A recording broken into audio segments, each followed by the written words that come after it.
Okay, good morning and welcome everyone. I see the participant numbers kicking up. We'll give it a moment because it's climbing every time with every word, so welcome.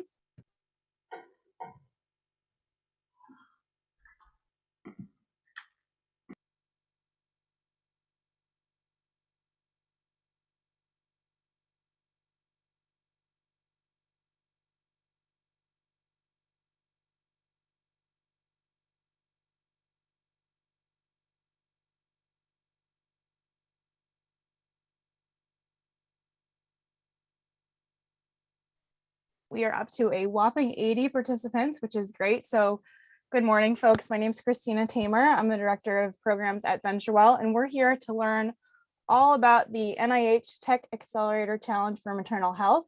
This is the informational webinar, and we'll be joined by Tiffany Lash, who will kick us off, and Taylor Gilliland, who will share a lot more about the webinar and the program that has opened over the last couple of weeks with submissions coming up later this spring. So we'll open it up with a welcome. There will be the chance for you to ask questions throughout the webinar.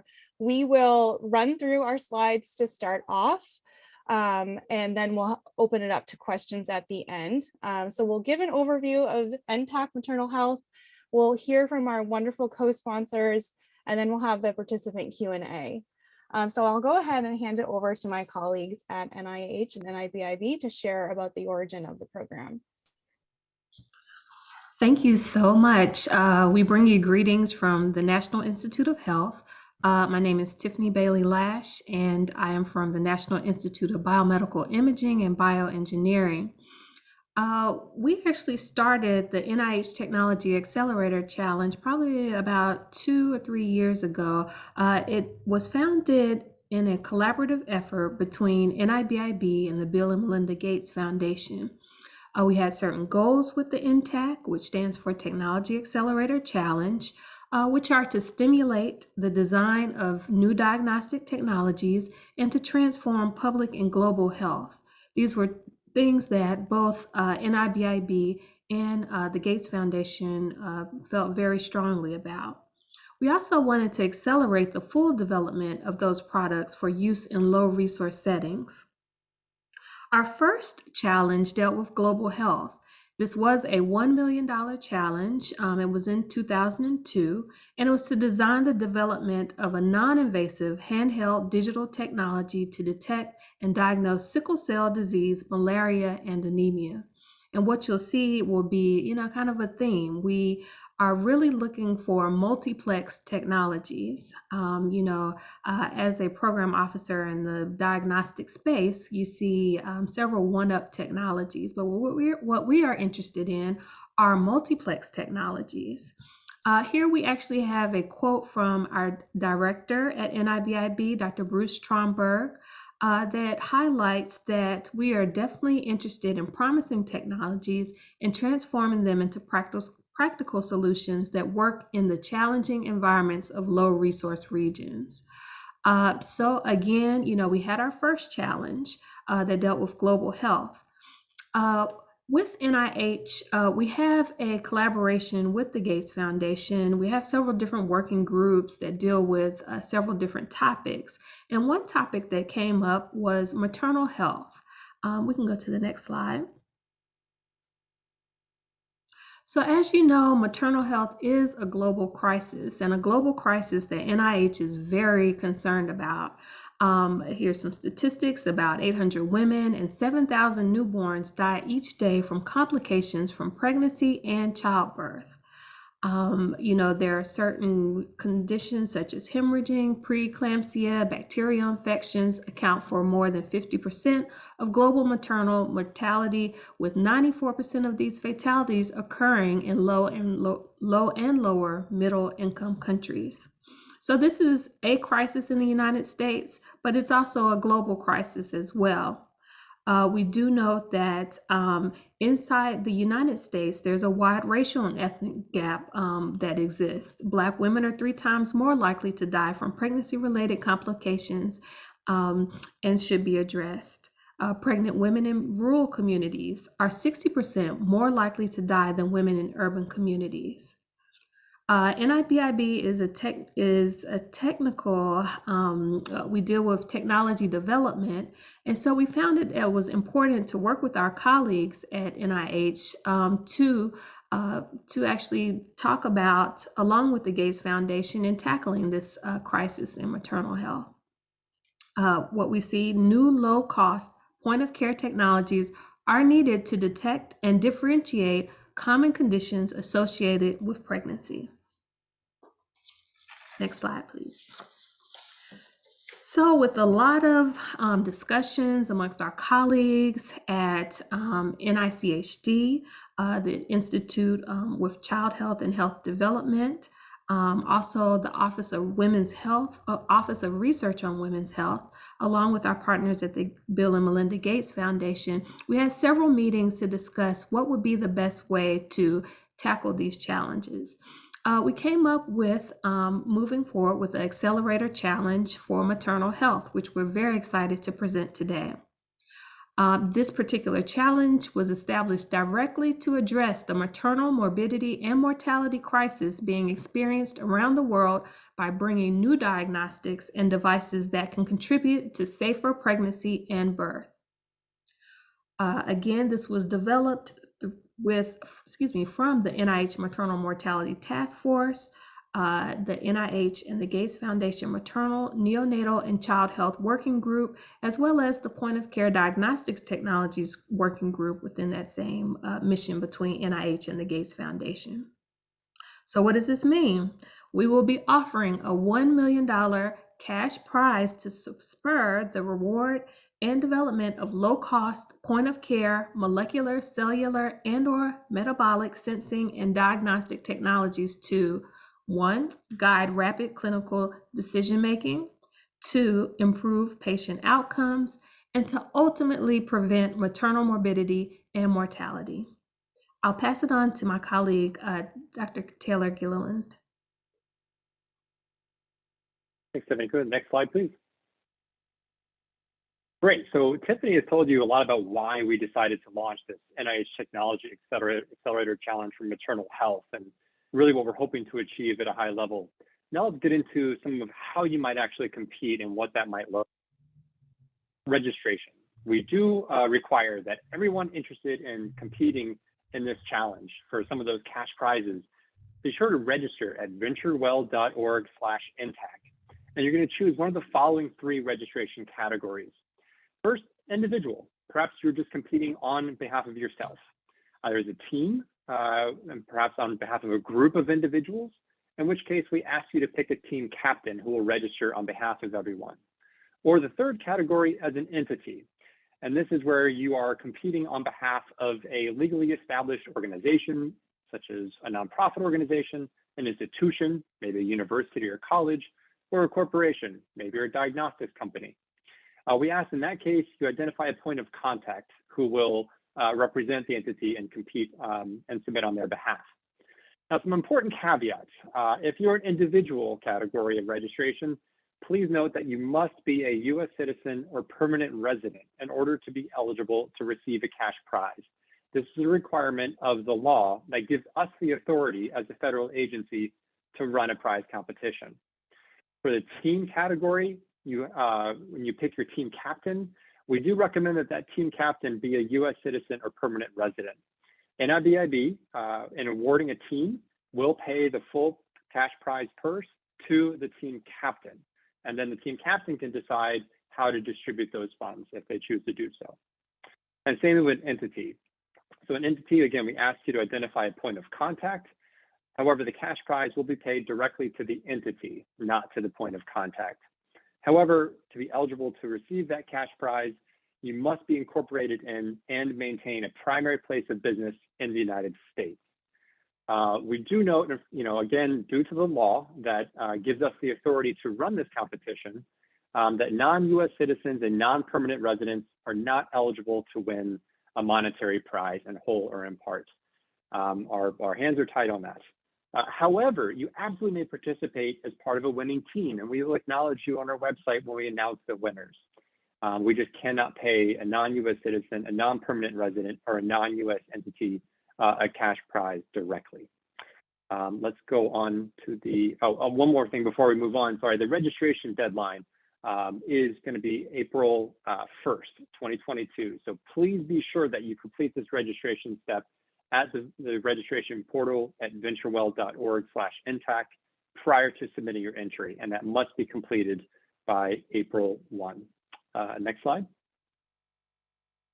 So a little caveat there. So for those of you out there who are NIH grantees, who are recipients of NIH or actually any federal agency grant, award, or cooperative agreement, maybe the National Science Foundation, maybe the Defense Department, if you receive federal grant or cooperative agreement funds and you want to use those funds to compete in this challenge, please pay attention because it gets a little complicated here.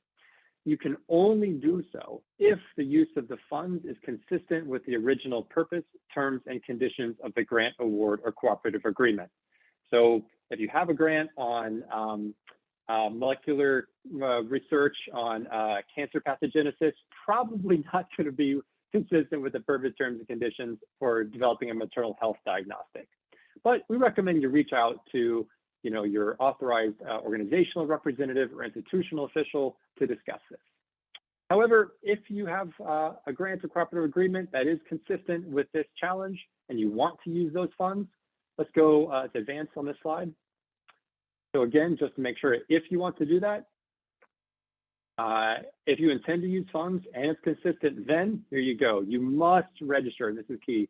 You must register in this challenge and compete on behalf of the entity that is the actual awardee institution or organization. Most federal agencies, including NIH, award grants to institutions, not individuals. And this is because if you win a cash prize and you use federal funds to develop your submission, it has to be treated as program income. So we want you to compete on behalf of your awardee institution. That way we can award the cash prize to the institution, who can then, typically it's additive to your grant or cooperative agreement. And this is per uniform policies for federal awards. Now, of course, multiple institutions can submit entries. That is okay. Just coming from different point of contacts, if you will. Let's advance one more on this slide. This does not apply to contractors or people who receive federal contracts. You may not use funds from a federal contract to compete in a prize competition. Next slide. I'm going to hand things back over to my colleague Tiffany to walk us through what you will need to submit in order to be competitive for this competition. Thank you so much, Taylor. So now is the fun part. We're getting into the nitty-gritty. What are we really asking you to submit?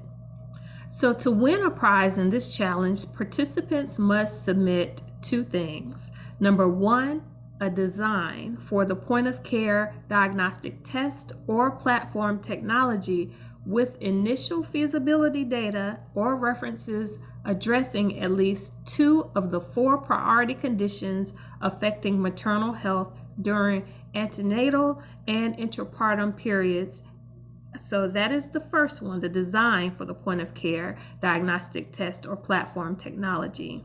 The second is a robust description of the proposed path for translation and further development of the diagnostic technology for use in global health settings. This is a very important piece. So let's go back to the 4 priority conditions. So the 4 priority maternal health conditions include, number 1, infection. It can be viral, bacterial, parasitic infections, sepsis, post-procedural infection.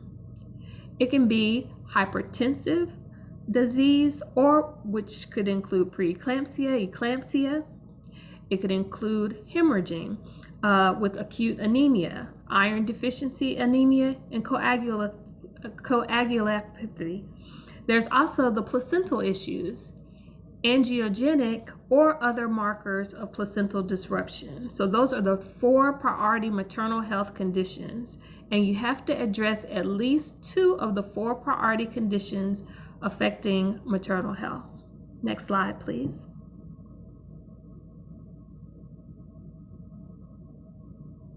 So then there's the technology design characteristics. These are things to really pay attention to, because these are things that will be, you will be evaluated on. Is it a fully integrated digital health platform? These are design characteristics. What's the technical validity? Is it demonstrated by initial feasibility data? What's the platform potential? Are you able to adapt or extend the device to at least 2 priority conditions? What are the parameter measurements? These are measurements that could be used to track disease, state, and or response to therapy. Is it mobile friendly, using a mobile device or attachment, self-contained and portable? Is it scalable? Is it scalable to the population delivery? With regards to time, is it rapid? For data collection and time to result? Does it integrate prior context about the patient and environment in the test result? And also, is it low cost? Is it accurate, reliable, and accessible? Next slide, please. So what are we expecting? Each submission should include the following sections. It needs to have a title. It needs to have a summary, which is a non-proprietary description of technology design, which we talked about previously, the performance, and the global health utility. We're also expecting a section that talks about the technology design and performance. We want to hear about the design of the point of care diagnostic or platform technology and evidence of performance. It can be biological, chemical, and or physical principles of the test. The approach to measurement, analysis, and results reporting. What about the comparison to optimal performance criteria? And also, which is very important to us, is the global health impact. We'd like for you to address specific questions to describe how the technology will be developed for use in global health settings. As far as, kind of the technical details, we are expecting you to upload a single PDF document with a max of 10 pages to the submission portal that the website we provided before, which is VentureWell.org /NTAC, NTAC. Careful review of the details in the full challenge announcement. So we do ask you, we're giving this webinar, but it'll be very important to go to the full challenge announcement so that you can read all of the details so you can have additional information than what was covered today. I will move to the next slide. And actually, I'm going to pass it over to my colleague, Teresa, who will be representing the Gates Foundation. Sorry, before we jump into that, we have a couple more to get through. Sorry about that. Almost there. I know. I know you're all very excited to hear from our colleagues. We have a few more details we want to get through about the challenge first. On the judging criteria, so Tiffany walked through, what you're being expected to submit and how to submit it.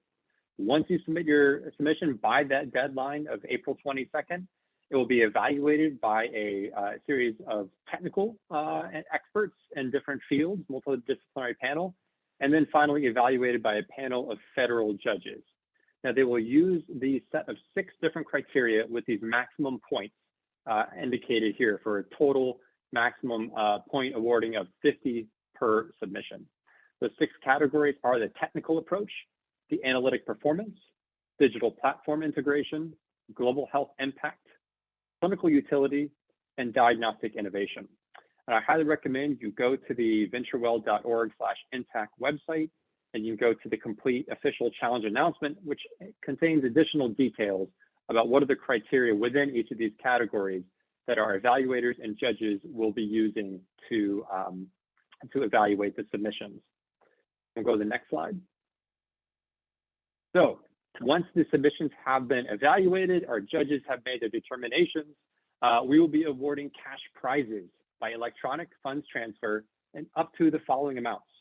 For the entry that is deemed to be a first place winner, it's an up to $500,000 prize, and then going down from there, $300,000 for second place, $150,000 for third place, and then 1 or more semifinalists at $50,000 each, plus some number of honorable mentions. These will be non-cash awards, but recognition on our winning website. Now, I do want to stress, this is very different than a grant, a contract, or cooperative agreement. Prizes reward prior performance. So you have to show us that your technology is working and has the potential for global health impact and meets all of our criteria. And we will award you with these prize amounts. They are unrestricted cash prizes with the caveat that if you use federal funds, it has to be treated as program income. So really what is, I think, a critical asset of this competition is the fact that we have this fantastic partnership with the Bill and Melinda Gates Foundation. And they've agreed to review winners. The people who receive the NIBIB and NIH prizes will be reviewed by the Gates Foundation for potential follow-on support that may include grant funding or other in-kind support, such as consultations and partnerships for clinical data collection, software development, scale up, and manufacturing. So this is the prize we have to offer, and we'll go to the next slide. And just real quick overview of the timeline. Again, we launched this challenge just over a month ago. Submission portal is now open, but again, want to stress you must register on the website by April 1st. The deadline to submit is 11:59 p.m. Eastern Time on April 22nd. Judging will begin shortly thereafter, and we anticipate announcing the winners sometime in July, hopefully around mid-July, but they will be a little fluid depending on how many entries we get. But seeing how many people are on this webinar already, we're hoping to get flooded with a lot of excellent submissions. We've mentioned a couple times, be sure to check out these websites that have additional details, including an FAQ page that we just posted this week, and we'll keep updated throughout the life cycle of this challenge. Next slide. Yes, okay, now we'll be handing it over to Rebecca, who is going to walk us through the next sections of our co-sponsor perspectives. Wonderful. Thank you, Taylor. Thank you, Tiffany. It's a great overview of what the challenge looks like and what we're expecting from participants in the challenge. And with that, I think we'll turn it over to Teresa, who is a program officer in digital health at the Bill and Melinda Gates Foundation. And she'll talk to us about the reason that the Gates Foundation has decided to participate in this challenge and is interested to see the solutions that you all come up with. Teresa, take it away. Thank you, Rebecca. Hi, everybody, and thank you for joining today. So the foundation is very happy to join NIBIB in this challenge that touches on areas of the highest relevance in global health. One of the foundation's global health goals is to ensure that women and newborns remain healthy before, during, and after childbirth. And to that end, we support the development, testing, and scale up of innovative solutions to address underlying vulnerabilities contributing to poor health. We also believe that novel multiplex point-of-care solutions embedded in digital health platforms can significantly improve healthcare by empowering health workers that practice in underserved communities with limited access to high-quality health services. For all that, we are very excited about all the new ideas you bring to this challenge, and we are looking forward to helping advance those with the potential to transform the way care is delivered nowadays, specifically in global health settings. Thank you. Thanks so much, Teresa. And then we'll turn to some of the other co-sponsors of the challenge. First up, we have Jackie Wallace, who's at the Eunice Kennedy Shriver National Institute for Child Health and Human Development. Would you like to talk to us, Jackie, about why NICHD is involved in co-sponsoring this challenge? Sure. Thank you so much, Rebecca. And thank you so much to Dr. Lash and Dr. Gilliland for the information that you presented. And really, I want to say a thanks to the whole team for all of the hard work that went into putting together the Maternal Health Challenge. As a maternal health provider who's worked in low resource settings here in the US and around the world, I can say that we frontline health workers, we really will truly appreciate all the innovations that are going to be stimulated by the challenge. Today, it's my pleasure to represent the Eunice Kennedy Shriver National Institute of Child Health and Human Development, which is one of the co-sponsors of the challenge, as you heard. NICHD was founded in 1962 with a mission to investigate human development and a focus on understanding important events that occur during pregnancy. And throughout the last 5 decades, NICHD has evolved into a global leader of research involving pregnancy. In 2020, NICHD released its most recent strategic plan, and one major theme was to increase understanding and ideally to prevent threats to maternal health. A second theme of the 2020 strategic plan is to advance the development of safe and effective therapeutics and devices for pregnant and lactating women. And then weaving throughout all of the themes of the strategic plan are the cross-cutting topics of addressing health disparities and acknowledging the need to view our research through a global lens, because certainly disease and disability have no borders. So it's obvious that the vision, the mission, the goals of NICHD align completely with the NTAC Maternal Health Challenge, and we wholeheartedly support this research. Now more than ever, we have an understanding of the unmet need and the research gaps. We know that here in the US, the CDC estimates that around 2/3 of maternal deaths are potentially preventable. And globally, although the data is a little harder to come by, the World Health Organization estimates that a majority of maternal deaths are potentially preventable. So what's missing are critical tools that can be used in low resource settings to help diagnose and manage these complications of pregnancy. And that's what this challenge is so well poised to address. So I know that the tools of the future are brewing in your imaginations even as we speak, and we look forward to learning about the innovative and inspired solutions that are going to be created. And we know the research is going to fully support NICHD mission of healthy pregnancies, healthy children, healthy and optimal lives. So good luck. Thanks so much for all of your work. And I will now pass over to Dr. White. Good afternoon, everybody. Oh, I'm sorry. No, go ahead. I'm Jamie White. I'm as the Officer of Research for Women's Health here at NIH. I'm the Health Science Strategy Relations Lead here. The mission of our office, and again, elegantly stated by Jackie, is important to frame the importance of this particular issue. Our focus is women's health, but we want to enhance and expand women's health research. We want to include women and minority groups in clinical research and also promote the career advancement for women in biomedical careers. So obviously, if there are any all women owned or women entities that would like to apply for this, please feel free to do that. We champion you. But we want to accomplish the mission and get to the point of a NIH vision of sex and gender integration into the biomedical research, that every woman receives evidence-based personalized care, and also women in science careers reach their full potential. The main point of this, and again, I'm really excited to join our colleagues, not only NIBIB, but also NICHD and now Gates with this particular challenge, because it's important, one, for us to all partner together. That's one of the themes within our new strategic plan, or it's not new at this point, it's from 2019 to 2023. So it's up and coming.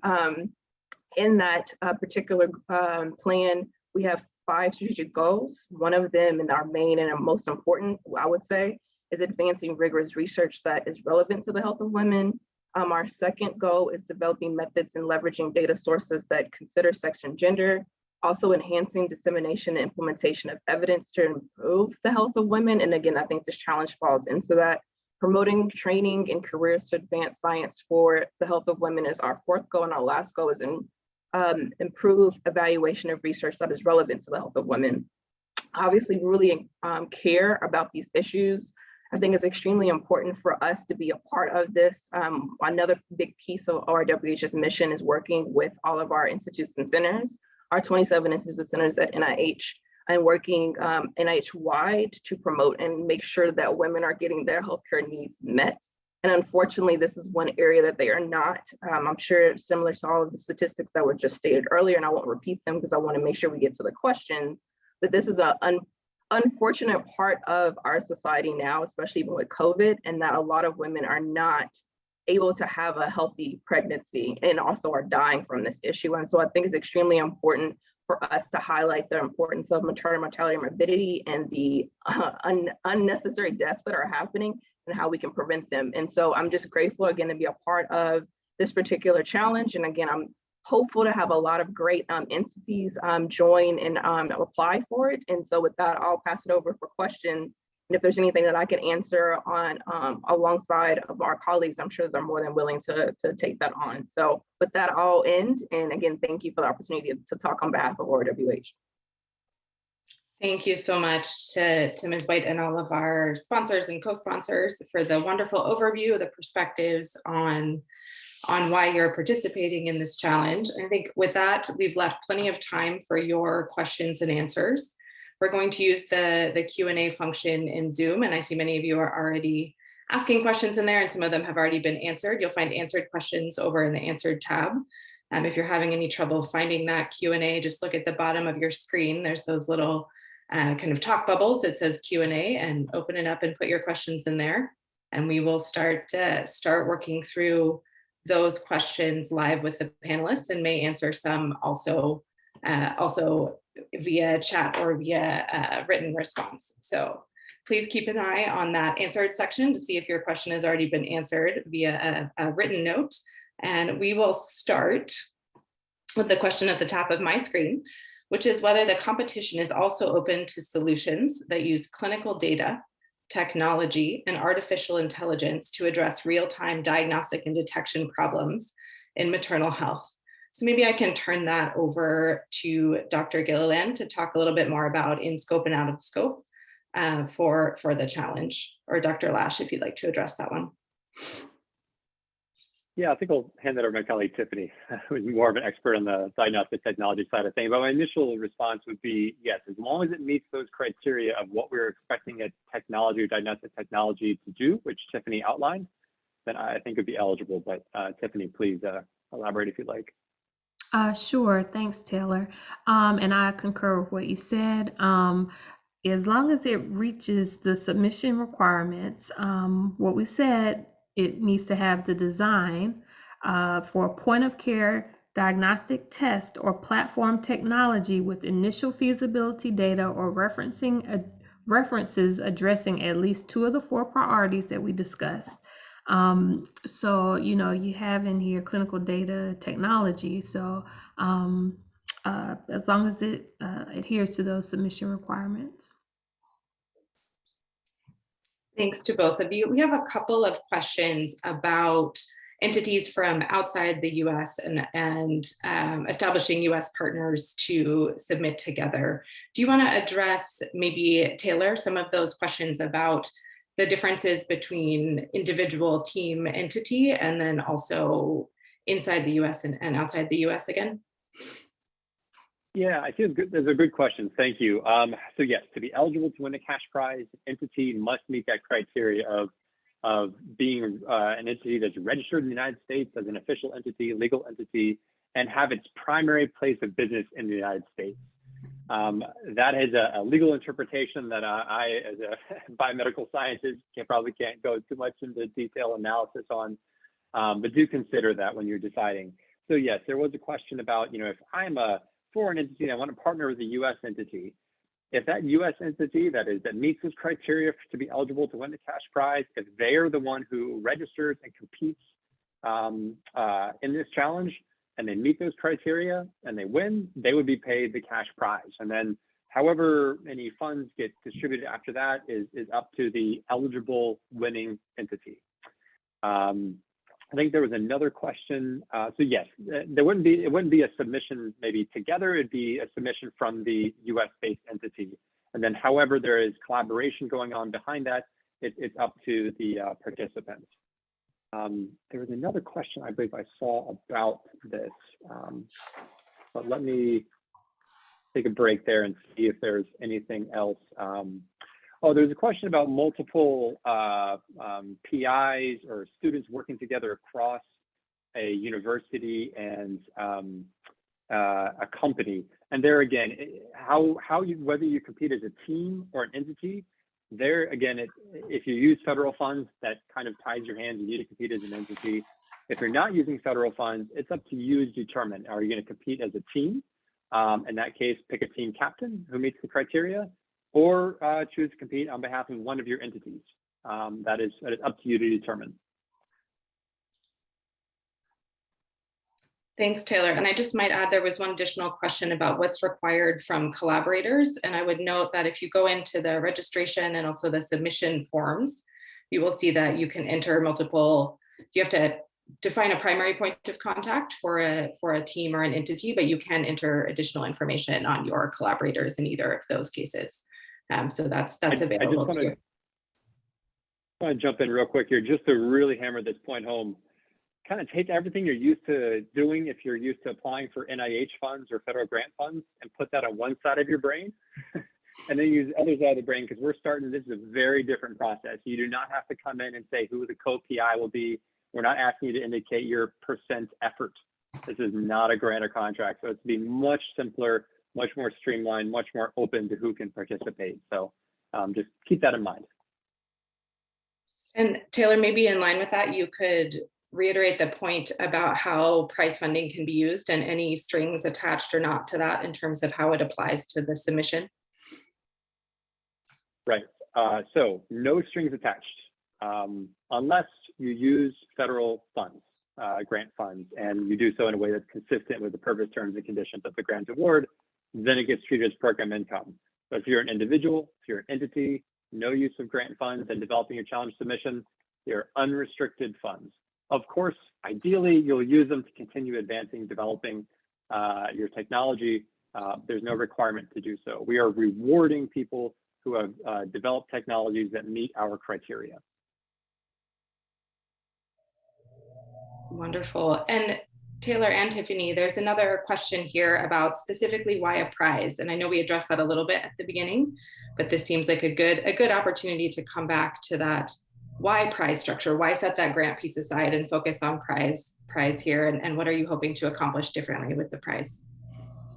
So with the prize, actually, working in the point of care technology diagnostic space, we at NIH, we offer grants, cooperative agreements, contracts, but what we found in this space of point of care technologies, technology moves fast along the technology development pipeline. And in some cases, certain areas may not warrant a year and a half, of the grantsmanship process. There may be things that you can identify a target product profile and put some money towards that in a short form to get some results. And so that's what we found with this particular initiative with NTAC. We did choose to do challenges, but they're very specific, and as you can see, with specific criteria that we are looking for. So that's one of the reasons why we decided to move forward with a challenge in this space. Thank you, Tiffany. There's a quick question in here about clarifying addressing 2 priority areas. And I assume that's to clarify whether 2 is required or necessary or sufficient here. But would you like to speak a little bit more on the focus on 2 priority areas? And I would invite any of the co-sponsors after Tiffany's had a chance to speak to comment on your perspective on those priority areas as well. Right. So we are very explicit in saying that we would like for the applicant to address at least 2. So you have to do at least 2 to be qualified. So 2 of the 4 priority conditions are required. Very good. Any other comments on that from the panelists on your thoughts on those priority areas and overlap? If not, I might move to a related question. Tiffany, there was a note that you mentioned multiplex. And how you're thinking about multiplex, and this seems like a great place to segue to some of those more in and out of scope questions. If you want to talk a little bit more about what sort of multiplex technologies you might be looking for, that would be great. Well, when we say multiplex, it just simply means a platform where you're able to detect multiple things on one platform. When I say one up, you may just be have a technology that can detect, or identify one of the 4 things. But what we're looking for is a single platform that can tackle at least two of the 4 priority conditions. So when we say multiplex, it means being able to test for multiple things on a single platform. Fantastic, thank you. And there are a few questions in here that we'll move to about where the technology needs to be in development. So I think Taylor and Tiffany, you both touched on that a bit in your overviews. Maybe I'll turn that to Taylor for starters, and then we can move through the specific questions. But just talk us through what you're expecting to see in terms of preliminary data, how far along a technology might be, and then also how the challenge is approaching IP, all those related questions. Great, yeah. So this is a bit of a complex question, because you must have either feasibility data to show that your proposed diagnostic technology likely already to be at the prototype stage, but maybe not all the way to the point of nearing regulatory review or having that full package ready for device review. So we're envisioning something to be in that early stage proof of concept prototype all the way through to, perhaps even have an regulatory approved device that you want to pivot to these maternal health conditions. So you have a technology that has already had feasibility data for one condition, but you believe you have really good potential to add on another one of these priority conditions, being able to diagnose them. So it's really going to depend on the individual technology and the platform potential, but we do at least need to have some type of feasibility data and or references, whether they are from your own research or from others, that really validates your approach. Again, this is not an application for future funding. This is a complete submission telling us how well your technology either already is demonstrated to work or is very likely to work. And our judges will assess that based on the information you provide. What potential does it really have to be an effective and useful diagnostic that meets a lot of our criteria moving forward. Real quick on IP, we're not claiming any IP. The only thing, if you are selected to win, is you agree that we can post the title and that summary description on a public website, on the NIBIB and other websites. So other than that, you retain all intellectual property.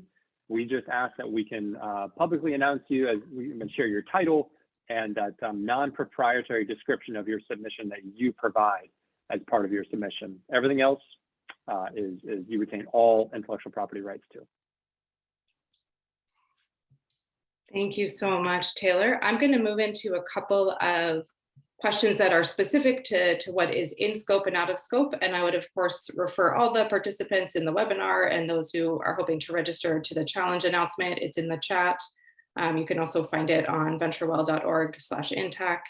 But I'll go through some of these specific questions. And Tiffany, if you'd like to comment on the specific scope areas for these, I'll speak to them. So do hemorrhage solutions have to address one of the listed items, or would you be interested in other hemorrhage related solutions with feasibility data?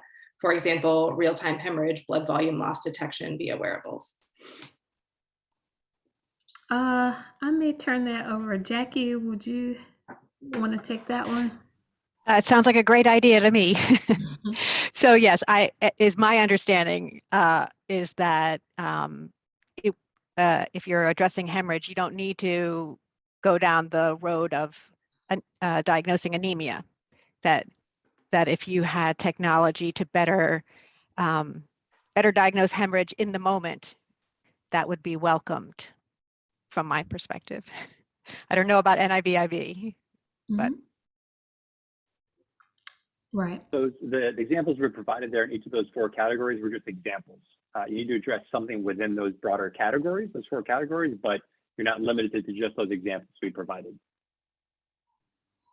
Thank you. And then there's another question about the challenge announcement mentioning the point of care tests are available for malaria and HIV, and whether those would then, as I assume as part of a multiplex technology, whether that would disqualify something if it includes malaria and HIV. It would not disqualify it.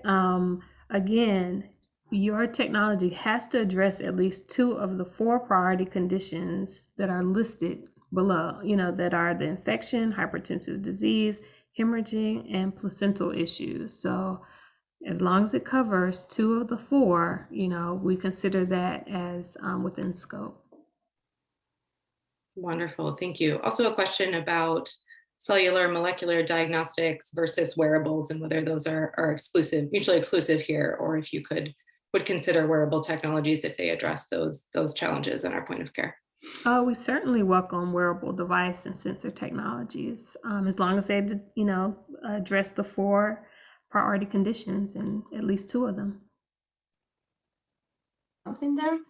I could say that for the interest of global health settings, we welcome wearable technologies as long as they are like either low price or can be like somehow used in under-resourced settings. And we would expect for the applicant to address how it is addressing low resource settings. That is a criteria that we're requesting. So if you do have a wearable or technology, you still have to address the concern of low resource settings. Fantastic, thank you. Switching gears a little bit to a couple of questions about the process. There's a question about whether all submissions will get feedback from the judges or from the process. Taylor, maybe that's a question for you.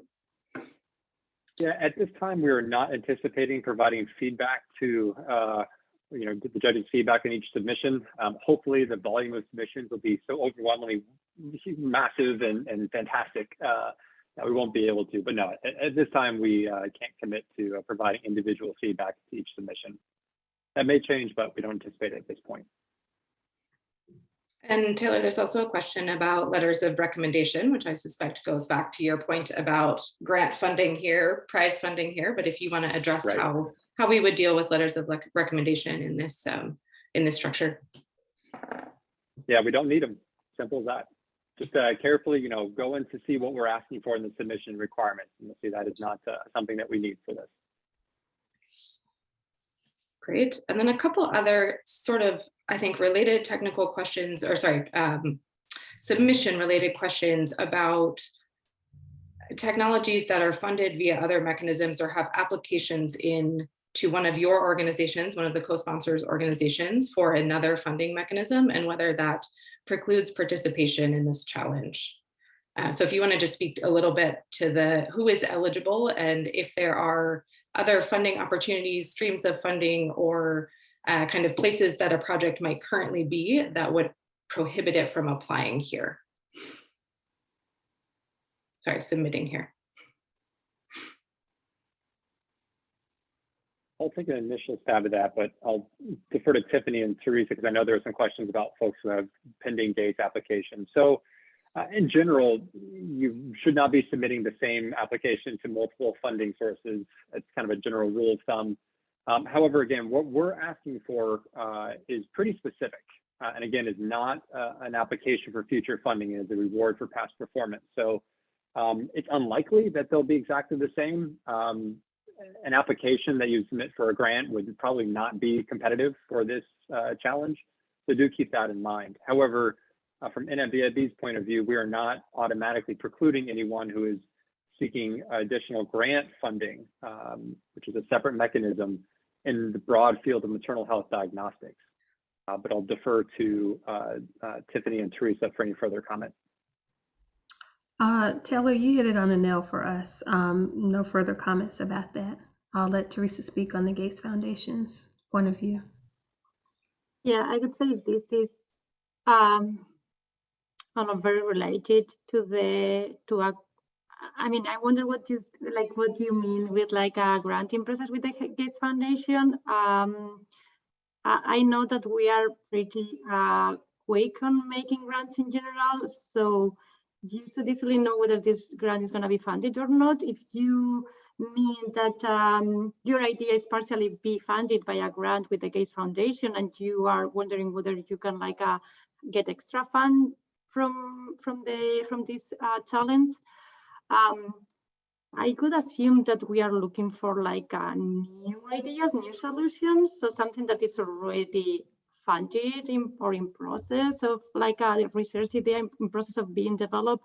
I don't think it's the best idea to apply for this challenge. I assume that we will take into account that this is something that is already in the process, unless it's I don't know, like a different application or like yeah, like a completely different use of the technology. Thanks, that's helpful.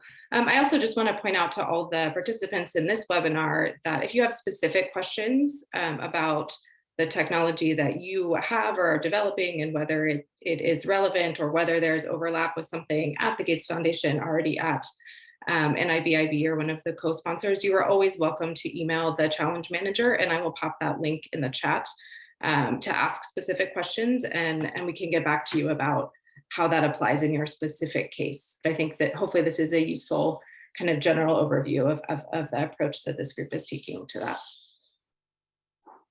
All right, let's see, we have time for a few more questions. There are, I think, again, a few questions about kind of entity versus team that I would refer you back to the slides. This recording will be available after. It'll be posted on VentureWell.org/NTAC. It will also show up in your email as a webinar registrant. So you will get the recording to this tomorrow and can kind of go back through that portion of the presentation. And if you have additional specific questions, we'd encourage you to reach out to the challenge manager at that email. There are a couple of questions here about existing versus new technologies and how you would think about that. So maybe I can send that. Teresa spoke to that briefly, I think, in her comments, but Taylor, Tiffany, maybe I'd throw that to you as well to think about existing technologies applied to new areas that might address the requirements, for example. Yeah, I think we absolutely be interested in technologies that are currently on the market or currently are at late stages of development that you're intending to pivot to address these maternal health conditions. That would definitely be, I would think, would be a competitive submission. If you already have a technology that is already on the market that is already meeting all of these criteria, that probably would not be particularly competitive because we're intending to incentivize new innovation here. And incentivize the development of novel technologies to address these priority maternal health conditions. So that'd be my initial reaction, Tiffany. Actually, that's correct, Taylor. We work together, so we're like one brain now, right? There's an interesting question in here about patient-centered technologies. Because this is targeted at point of care. Can you speak a bit to how you expect the judges to approach patient-centered technologies, I assume with the thought that they might not be performed by a provider? And then there are also lots of questions about the digital aspect, which in my head is the way that those things connect, right? A patient-centered technology with a digital application over to their healthcare provider. So maybe you could speak a little bit to the requirement for digital, and then patient-centered. And Taylor, I'll start with you, but then please feel free to pass it off to your fellow panelists. I'm going to pass the buck to our people who are experienced in digital health technologies, patient-centered technologies, and our actual physician here on the call. So anybody in the rest of the panel would like to jump in here? I think that I would be very interested in seeing like patient-centric solutions. This is definitely like a very like a growing and interesting field. I don't know how you will connect the results of your measurement with like some actionable with some action that a person can do, especially in low resource settings.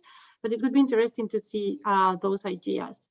Related to the digital platform, we are thinking about like, yeah, as Rebecca said, like digital platform can be like the linking capability from your results from your devices into like the hands of like a health worker or like a governmental dashboard or something like that. Definitely we see the value of being able to translate all those results into a digital platform, because that makes them like more actionable. And we see that this is the way things are moving forward. So at least this digital piece should be like a platform to connect results into like a health system or like a health worker or something like that. Other comments on patient-centered or digital approach? I'll just say, personally, I know that ORWH does have interest in this space. It's extremely important to think about these, especially thinking about culturally competent technologies. And so I will say that it is of interest. I can't speak to how it will specifically be judged, because that's more on the end of Tiffany and Taylor. I'll let them speak to that. But I do know it's important to one of the sponsors. And in addition to that, just shameless plug, sorry, there's going to be a workshop also hosted by NIBIB and the Improve initiative that's going to have similar conversations around this, and that's coming up. So I just wanted to put that out there really quickly. But on that note, just wanted to let you know that that is of importance and of interest to at least ORWH. Wonderful, thank you. Let's do one last question about low resource settings and how low resource settings are defined as part of this challenge, or what key criteria participants should consider for having their technology apply in low resource settings. Maybe Teresa, I'll start with you on that one if you don't mind, and then the other panelists are welcome to comment. So I would say as Jackie and maybe like also Jamie have mentioned before, like low resource settings, you can find them anywhere, even in the United States, and there is like a big problem of like with pregnancy outcomes in the United States. So we are open to any application of the technology, even if it is in like high income countries, but in those low resource settings. But for us at the foundation, we have like specific focus areas and focus countries where we are basically like making most of the grants, and those are like basically Sub-Saharan Africa and Southeast Asia. So when we think about global health, our main focus is in like bringing those technologies and those capabilities to those countries. But I would say that I assume that for an NIBIB, like any technology that can be applied to low resource settings in general in the global south, so in any type of like a country, regardless their general income, I think are like very interesting and would appreciate like seeing those applications.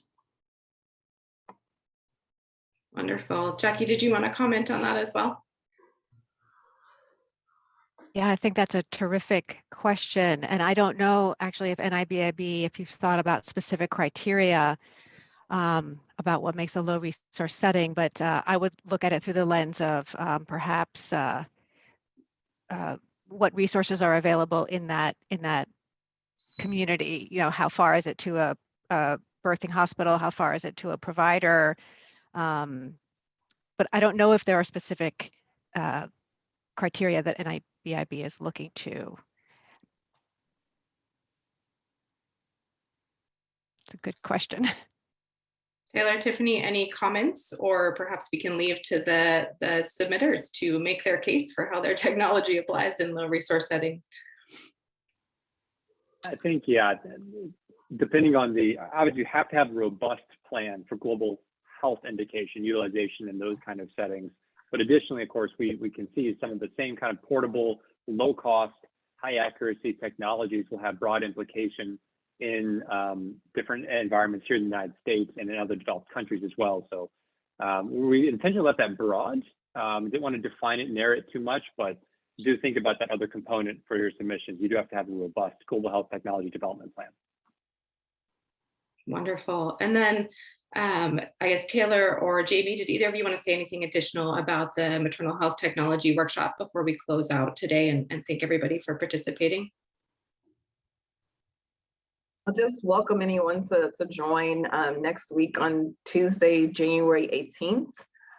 Again, I think it's going to be a really robust workshop, somewhat similar to the topics that you probably will be submitting in, just to kind of get more insight. You might even actually find partners for the people if you want to do a team. And so just wanted to flag that there also will be a networking session at the end of it. So again, it's a place where you all can have an opportunity to meet other people, like-minded and or people who have divergent ideas, but you can come together. So again, shameless plug, hopefully you guys can join. Please feel free to register. You do have to register to attend.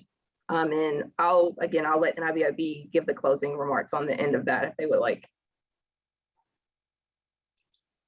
Taylor, Tiffany, any further comments? Wonderful. We're a little bit over time, so I just want to thank all of the panelists, the sponsors for sharing their perspectives, for providing this overview.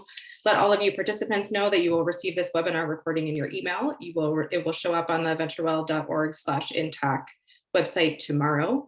And you are always welcome to email either of those contact us links, the NIBIB Challenge Manager, for specific questions about the challenge, and then grants@venturewell.org for any questions or concerns you have as you're going through that registration and submission portal. And that's all. Thank you so much to all of our panelists for being here today, and thanks for the participants, and we look forward to seeing some really fantastic submissions. All right, thanks everyone.